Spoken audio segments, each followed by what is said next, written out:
Kita langsung ke Pak Albert, kami ingin lebih jelas sebenarnya. Pasal 347 ayat 1 tersebut penghinaan terhadap lembaga negara. Ini spesifik ke institusinya, ke lembaga negaranya atau menyasar ke individu, pucuk pimpinannya?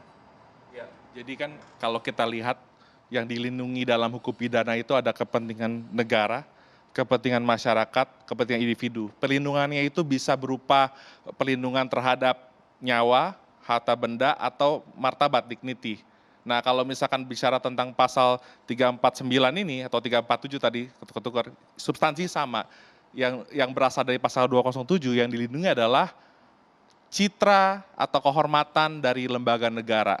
Dan tadi saya perlu menyampaikan pasal 207 itu tidak pernah dibatalkan oleh MK, bahkan dijadikan pertimbangan dalam putusan MK nomor 13/22/2006. Jadi MK bilang, penggunaan pasal 207 ini harus jadi delik aduan. Nah, inilah yang kami rumuskan dalam draft RKUHP sebagai bentuk demokratisasi dan dekolonisasi. Kalau tidak ada pengaduan, maka orang yang di pinggir jalan atau siapapun juga yang nggak punya kepentingan langsung, yang tidak dirugikan langsung, tidak bisa membuat pengaduan tersebut. Gitu.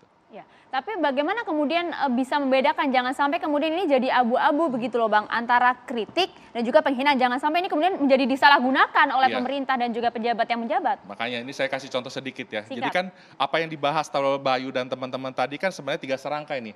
Ada pasal penghinaan terhadap presiden, pasal 218 betul ya. Terus penghinaan terhadap pemerintah yang mengakibatkan kerusuhan, pasal 240, dan 349 ini penghinaan terhadap lembaga kekuasaan umum. Sebenarnya konteksnya ini kan sama. Kita harus dengan sederhana membedakan mana yang kritik, mana yang delik. Delik itu menghina ya. Contoh. Kritik itu kan mengkritisi kebijakan, kritik sekeras-kerasnya. Tetapi konstitusi tidak menjamin kita untuk melakukan penghinaan. Nah, saya kasih contoh sedikit nih. Apa yang terjadi kemarin di Gorontalo, pada saat teman kita unjuk rasa kenaikan BBM, itu keluarlah kata-kata yang sangat tidak senonoh. Nah, hal ini bagaimana mempertanggungjawabannya? Tapi kalau saya bilang Pak Jokowi sebagai lemdak itu kritik atau penghinaan? Konteksnya beda. Ini konteks saya kasih contohnya konteksnya ini nih. Artinya kritik atau tidak? Nah, artinya kritik atau penghinaan? Nah, itu bisa dibahas. Kalau kan itu teori bebek lumpuh kan. Nah, iya, itu betul. konteksnya bisa dilihat dari sisi politis. Itu saja kan berarti tidak jelas. Bukan. Begitu. Begini, Maksudnya saya kasih Bang contoh. Albert aja sebagai ahli begitu ya, tim sosialisasi kemudian tidak bisa mengidentifikasi saat ini apakah kemudian lemdak, misal saya bilang Pak Jokowi sebagai lemdak gitu. Begini, Mas. Dari lemdak teori ini penghinaan atau kritik kan begitu. Konteks menghina itu kan dalam teori pidana itu kan berarti dia kesengajaan dengan maksud. Offset asokmek, kesengajaan untuk menghina. Nanti dilihat kalimat Jokowi lemdak itu konteksnya menghina atau enggak. Tapi tadi saya sedang memberikan contoh yang terjadi di Gorontalo. Ngatain presiden dengan kata-kata senonoh yang ekivalen dengan alat kelamin pria. Ini nggak bisa dipertanggungjawabkan dengan apapun juga itu loh. penghinaan. Coba saya tanya, ini betul. penghinaan atau bukan? Bukan, kayak gini, makanya kalau lemdak. Enggak, makanya saya tanyain. Oke, itu kan saya bilang tadi, saya udah jawab tadi. oke. Itu bisa dilihat apakah maksudnya betul-betul menghina. Tapi Iya. saya tanya balik Nah, kembali ke makanya Mas Bayu. itu tadi Kalau kan tadi perlu, ada berarti perlu nih, dilihat juga Oke, gitu. Misalkan singkat deh lagi, Bang. iya, makanya saya Analisa Anda ini masuk penghinaan atau tidak? enggak, Contoh kalau singkat saya ini. bilang Ya, kalau betul. dilihat dari konteks politik belum tentu. Oke. Tetapi kalau konteks tadi, contoh Gorontalo, saya tanya balik. Oke. Misalkan ada yang ngatain presiden dengan kata-kata yang ekivalen dengan alat kelamin pria, itu menurut Anda penghinaan atau bukan? Itu berjawab. Halid Artinya masih abu-abu. Artinya masih penghinaan, abu-abu. penghinaan, Halid, penghinaan Halid, bukan? Halid. Enggak, saya kira masyarakat, mahasiswa pun tidak perlu diajari masalah perbedaan tentang mana yang kritik, mana yang penghinaan. Tapi seringkali yang rabun dan tidak bisa membedakan ini perihal intensi ya. Perihal intensi adalah dari aparat maupun pemerintah sendiri. Katakanlah begini, kalau melihatnya hanya secara gramatikal tanpa intensi atau konteks di belakangnya, itu jadi bahaya Om, Bang. Ya. Misalnya begini, kita teman-teman BEM melakukan satu propaganda. Hubungan kita dengan presiden itu kan cek, control and balance. Artinya ketika kita membuat satu konten propaganda dengan sedikit satir, dengan sedikit agitasi kata-kata tertentu, kalau mau dilihat secara gramatikal, para aparat bisa saja mengatakan, oh ini penghinaan, langsung masuk. Tapi konteksnya kan adalah sebuah bentuk kritik, yang itu juga untuk, kalau tadi bicara soal intensi dari hukum pemidanan adalah untuk kemajuan bangsa, ya kita sama-sama berdemokrasi untuk visi terbaik untuk bangsa kita juga. Nah, ini kembali lagi kepada pasal 349, kalau kita baca di penjelasannya adalah untuk harkat dan martabat lembaga negara. Sekarang begini, kita kembali pada konteks sekarang, kita lihat masih banyak problematika ternyata di lembaga-lembaga negara yang disebut secara eksplisit dalam pasal tersebut. Katakanlah kepolisian, eksekutif, yudikatif, legislatif yang ada di situ, DPR, DPRD. Toh kalau kita mau mendorong kehormatan lembaga-lembaga tersebut, ya saya kira caranya sederhana, kerjanya diperbaiki, kepercayaan publik yang ditingkatkan kembali dengan mengurangi kontroversi-kontroversi tadi, alih-alih dengan malah justru membatasi kritik kita yang sebenarnya juga bisa jadi konstruktif bagi lembaga tersebut, kan gitu Bang Albert? Anda merasa pasal ini membatasi kritik dari masyarakat, termasuk Anda? Oh ya jelas, karena lagi-lagi yang terjadi sekarang, misalnya kalau merujuk pada contoh pasal karet lain dalam UU ITE, Pak Wamenkumham sendiri yang bilang kok, tahun lalu saya ingat ya, beliau sendiri mengatakkan bahwa UU ITE pasal 27 sampai beberapa 28 dan beberapa lainnya adalah disebut sebagai pasal keranjang sampah. Dan Pak yang terjadi di RKUHP sekarang pasal 349 tadi juga disebut 218 ini juga rawan menjadi pasal yang sedemikian rupa, dan kita menyayangkan kenapa Pak Wamenkumham yang juga alumni saya ini UGM ini kok tidak mempertimbangkan konteks tersebut dalam rancangan. Tapi kan itu delik KUHP. aduan Mas Salid. Ada ayat 3-nya, ada turunannya, Ya. itu delik aduan. Bagi Ya. pucuk pimpinan lembaga yang merasa tersinggung atau terhina dengan perkataan Oke. maupun tulisan. Konteksnya lembaga Langsung. negara. Tapi lagi-lagi tidak dispesifikkan Bang. Sebaca saya ya, aduan ini tidak spesifik apakah harus pimpinannya atau siapa. Bisa jadi kepolisian misalnya. Ada banyak anggota kepolisian kemudian kita mengkritik dengan cara yang mungkin secara gramatikal bisa diperdebatkan. Tapi akhirnya itu diadukan oleh individu-individu yang ada dalam institusi itu sendiri, dan kita membayangkan apakah ini ekstrimnya ya. Apakah nanti seseorang yang bukan siapa-siapa dalam institusi Iya, iya. tersebut sah-sah aja mengadukan kami yang mengkritik atas dasar penghinaan tersebut. Nah makanya ini kan begini kan, kita di sini untuk diskusi, Oke. membedakan mana sih yang kritik, mana yang delik. Kalaupun perbedaan itu dianggap tipis oleh teman-teman, kita bisa formulasikan itu di penjelasan kan. Satu. Kedua, yang disampaikan tadi oleh Khalid adalah persoalan di lapangan yang tidak bisa disamakan dengan perumusan norma dalam RKUHP.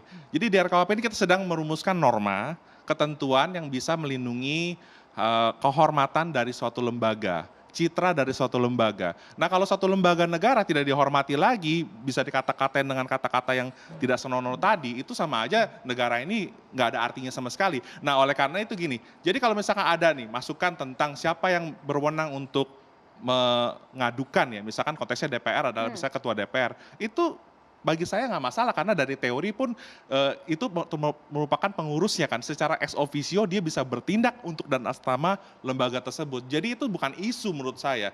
Tapi yang harus bisa dibedakan adalah tadi kan, contoh Lemdak dan kasus yang terjadi di Gorontalo itu jelas banget, gampang membedakan mana yang kritik, mana yang delik. Jadi semudah itu sih, as simple as that, membedakan kritik dan delik gitu loh. Ini UI dan UGM tahan dulu sebelum bahas yang lain ke DPR Ya, ke dulu mantan sebagai mantan DPR anggota dulu. DPR. Mantan Bang anggota Ruhut DPR, Sitompul, Bang Ruhut. apakah ketika anggota DPR kemudian lembaga DPR ini dihina, Anda akan mengadukan tersebut? Perlu tidak sih ada pasal ini? Lembaga. Lembaganya. Dan lembaganya ada, kami ditugaskan. Jadi ada beberapa dari fraksi yang ditugaskan, contohnya seperti kaitan dengan DPR, di MK, kami lawyer-lawyer dari DPR tersebut yang hadir. Begitu juga apabila ada masalah pidana. Jadi ada kok mekanismenya. Tapi kembali, ini perdebatan yang baik sekali ya. Saya juga seperti yang dikatakan Profesor Kiki, kami juga pernah seperti adik-adik, tapi kan maaf, adik-adik belum pernah seperti kami, kan itu yang jadi masalah. Dan saya khawatir, Masalah waktu saja ini, bukan, Bang. enggak, Itu kan kami ini sedang mendiskusikan masa iya, depan iya. kami. Dan gitu. Kita dan menggugat bukan, masa depan. ini pengalaman saya, ya, pengalaman saya nih, moral force, clean government, wah galak banget kawan-kawan saya kiri kanan, ya, udah jadi DPR, maaf aja bos, dia yang duluan maling bos, ini yang ngeri. Jadi maksud saya ini kan pikiran-pikiran brilian, bagus, tapi tetap, ya, siapa manusia pelaksananya, itu aja kok. Kalau manusia pelaksananya berjalan dengan baik sesuai dengan hukum, nggak ada kok yang kita khawatirkan. Termasuk yang kita perdebatkan Tapi sekarang. pelaksananya kalau salah kan bisa mencoreng lembaganya, Bang Ruhut.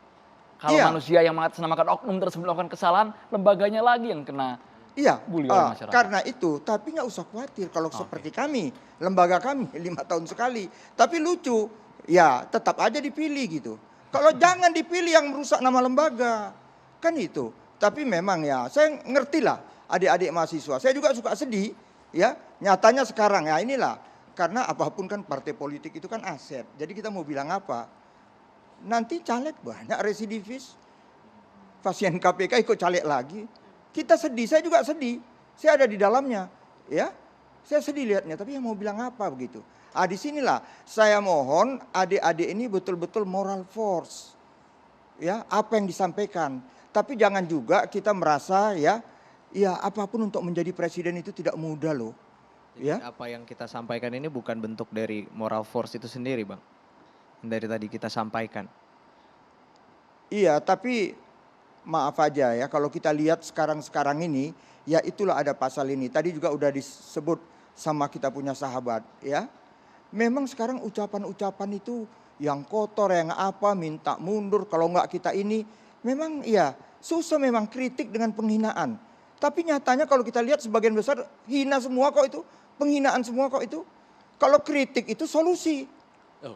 Kan nggak ada solusi. Lah, Bu. Hanya kritik aja, siapa yang nggak bisa mengkritik. Lah Bung Ruhut, Ya, artinya peran kita itu mengingatkan terlebih dahulu bahwa ada celah-celah kesalahan. Kan kita juga udah sama-sama sering dengar solusi itu ya, tugas utamanya adalah yang kita amanatkan, kita mandatkan untuk sebagai pembuat kebijakan, sebagai pelaksana kebijakan eksekutif kan begitu. Jadi seakan-akan kok begini, oh ya udah norma hukum mah biarkan orang-orang yang lebih pinter aja yang membuat itu dan masyarakat menyesuaikan, nanti tinggal tergantung pelaksananya lah. Kita ini semakin kesini sepertinya nggak bisa lagi membedakan negara kita ini bukan lagi negara hukum, tapi hukum itu akhirnya menguatkan kekuasaan itu sendiri. Akhirnya pelaksananya itu lagi. Ada autocratic legalism yang salah satunya tercermin dari RKUHP ini bahaya Bung Ruhut. Jadi seakan-akan kita dibilang wis tenang aja, hukumnya ini. iya, tapi saya maaf aja, kita kok sering sekali ya masyarakat mana gitu. Aku jadi sedih ya, on behalf rakyat, mengatasnamakan semua rakyat. Rakyat yang mana? Nyatanya kemana Pak Jokowi dia lulukan terus kok. Hal-hal Dilulukan seperti oleh itu. siapa, Pak Ruhut? Iya, oleh rakyat yang kau atasnamakan itu. Nggak Tadi- dianggap kau. Pengertian kritik itu harus ada solusinya dari mana, Pak? Ya, dimanapun marilah. Kan itu udah rahasia umum. Kritik Oke. membangun. Jelas kok. Membangun itu apa? Solusi.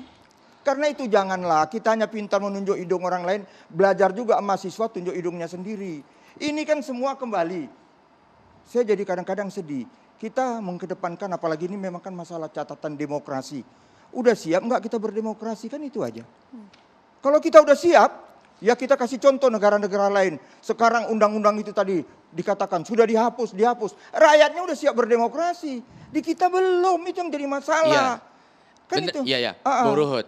Jadi tadi bilang bahwa presiden dieluk-elukan. Jangan sampai kita memanipulasi persepsi dengan suatu hal yang sifatnya bungkusnya doang. Tapi ternyata akar-akar fundamental bangsa kita, demokrasinya, kesejahteraan, ketimpangan ini kan semakin di sini semakin perlu dikritisi dan diberi catatan. Nyambung juga terkait tadi dengan masyarakat ya. Kok sekarang budaya kritiknya jadi semakin tidak sehat misalnya lah. Kita ini butuh contoh juga Bung Ruhut. Saya kira di tataran elit-elit, di tataran para pejabat juga kan perlu mencontohkan bagaimana budaya kritik yang baik.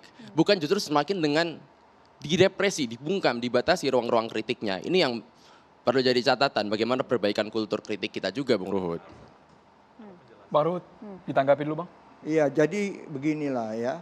Tadi kan kita mengatakan ya seperti adik saya dari Gama mengatakan demikian ya. Kan kebetulan Pak Joko Widodo juga Gama ya. Ya, saya itu hal-hal seperti itu ya. Tapi saya mau sedikit prof ya. Kadang-kadang kita mesti bersyukur kok kepada Tuhan. Kita punya Pak Joko Widodo yang dipilih rakyat. Mau yang nggak senang ngomong apapun, terserah. Tapi lihat dong, sekarang kebetulan lagi rame di Bali. Bagaimana indahnya G20 itu. Jangan dong kita menafikan seperti Jokowi ini gimana gitu sampai tadi dikatakan Prof, sahabat aturan saya. ini kan dibuat Oke. bukan hanya pada masa kepemimpinan Presiden Jokowi saja, tapi untuk berpuluh-puluh tahun ke depan gitu. Jadi melebar, Iya Bung. betul, karena itu kita mohonkan juga nanti yang melanjutkan itu demikian. Kita juga takut Nah nanti. itu kan yang belum bisa kita pastikan kan, makanya ada aturan. Iya, Iya. karena itu ada aturannya. Kan Mbak bilang, belum bisa kita pastikan. Kita bikin aturannya. Jangan melebar, Bung, jangan melebar. Tadi sampai bahas. Yang lain juga kita bahas RKUHP.